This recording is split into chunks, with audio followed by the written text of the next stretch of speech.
देखिए अब यहाँ से देखिए इतना पानी यहाँ तक दिखाई दे रहा है, काफी ज्यादा पानी है, यहाँ तक पानी आ गया है।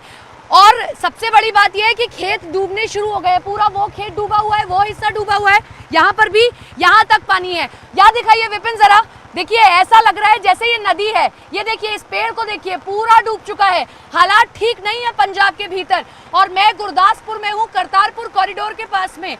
हालात यहाँ बिल्कुल अभी ठीक नहीं दिखाई दे रहे हैं, और ये सबसे नजदीकी वाला इलाका है। सबसे वर्स्टली अगर कुछ इफेक्ट हुआ है तो वो यही इलाका है। यहाँ लोग अपने घरों में पूरी तरीके से कैद हैं, वो बाहर नहीं निकल पा रहे हैं, और अब तो बारिश के चलते उन तक मदद पहुंचाना भी मुश्किल हो गया है। मेरा यहाँ खड़ा होना मुश्किल हो रहा है। अब बारिश के साथ साथ हवा भी बहुत तेज चल रही है, यानी कि आप यहाँ खड़े तक नहीं हो सकते। मेरा छाता बार बार ऊपर जा रहा है, जरा दिखाएं ये सब, ये पूरा डूब चुका है। और मैं अगर थोड़ी देर के लिए छाता हटा के आपको दिखाऊं, ये देखिए ये पूरा छाते का डूब जाना इस बात की तस्दीक कर रहा है। ये देखिए पूरा डूब जाना छाते का इस बात की तस्दीक कर रहा है कि आप पानी कितना ज्यादा है। मैं इसलिए ये दिखा रही हूँ दर्शकों को ताकि वो समझ पाए। ये देखिए पूरा डूब गया। इसका मतलब क्या है, कितना पानी यहाँ पर होगा। बहुत बुरी स्थिति है यहाँ पर। अभी तक ठीक था, लेकिन अब बारिश अगर नहीं रुकी, अगर बारिश इसी तरीके से होती रही तो निश्चित तौर पर पानी बहुत ज्यादा बढ़ जाएगा। बहुत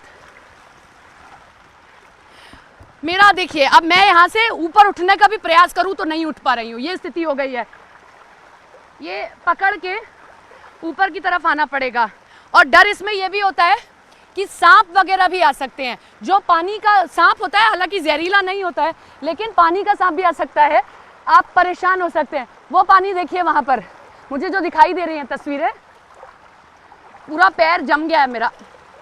हाँ, थोड़ा सा मैं इसलिए इधर आके दिखा रही हूँ क्योंकि हम दिल्ली में बैठे या नोएडा में बैठे इन तस्वीरों को समझ नहीं पाएंगे, लेकिन स्थिति यहाँ ठीक नहीं है। मैं खुद जो देख पा रही हूँ, आधा ही घंटा हुआ है अभी तक यहाँ पर ऐसी हालत। मैं बाहर निकल कर आई हूँ, मैं इसलिए आई थी उधर की तरफ कि तस्वीरें दिखाना बहुत ज़रूरी था। अब एक पेड़ को पकड़ के खड़ी हुई हूँ, क्योंकि अगर इसे पकड़ के नहीं खड़े हुए तो हो सकता है कि आप बह जाएं।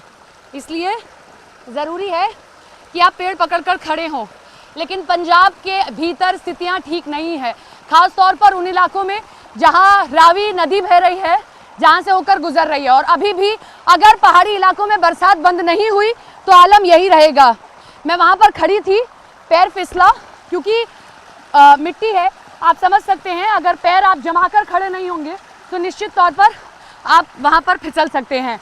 ये तो कुछ ही खेत हैं, अभी तो हम रिहायशी इलाकों की तरफ नहीं गए हैं। अगर रिहायशी इलाकों की तरफ जाएंगे तो वहाँ पर स्थितियाँ और ज़्यादा खराब हैं। हमारी जिम्मेदारी बनती है कि हम तस्वीरों को दिखाते रहें, और उसी जिम्मेदारी को हम दिखा रहे हैं निभाते हुए। गाड़ियाँ देखिए निकल रही हैं, पानी बहुत ज़्यादा है यहाँ से। इस तरीके से रुकिए पाजी, रुकिए ज़रा, देखिए पाजी बड़ी बारिश है यहाँ पर तो, है बारिश बहुत है जी, बहुत ज्यादा बारिश हो रही है यहाँ तो। अभी तो यही खेत डूबे, तब तो ये खेत भी डूबने लगे पाजी। दोबारा पानी मंडा है और गुरदासपुर में कहाँ यही स्थिति है। ये जितने टूटे हुए हैं ना उधर, हाँ, सब जगह यही हाल है। एक गणिये के बेट गाँव है, रावी के पार। अच्छा, ये पूरा डूबा हुआ है। वो उसका वो संपर्क पूरा पिंड तो डूबा ही दिखाई दे रहा है, वो वाला पिंड, वो संपर्क ही टूटा हुआ, संपर्क टूटा हुआ है। तो घरों तक पानी, खाना कैसे जा रहा है? नाव के सहारे। खाना खुना उधर तो कोई जा ही नहीं रहा, नदी उधर से जा ही नहीं रहा है। ये हालत है।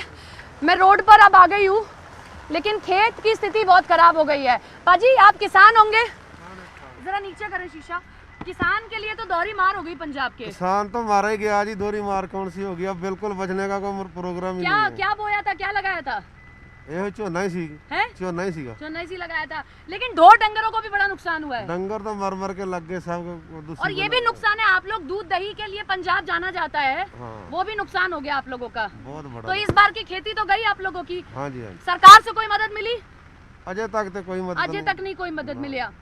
ये स्थिति है। देखिए पंजाब माना जाता है एग्रीकल्चर के लिए, लेकिन अगर वहां पर किसान इस तरीके से परेशान होगा, आप समझिए उसका इम्पैक्ट पूरे देश पर होगा। पूरे देश पर उसका इम्पैक्ट देखने को मिलेगा कि वहां पर आपका अनाज महंगा होगा, आपका खाना महंगा होगा।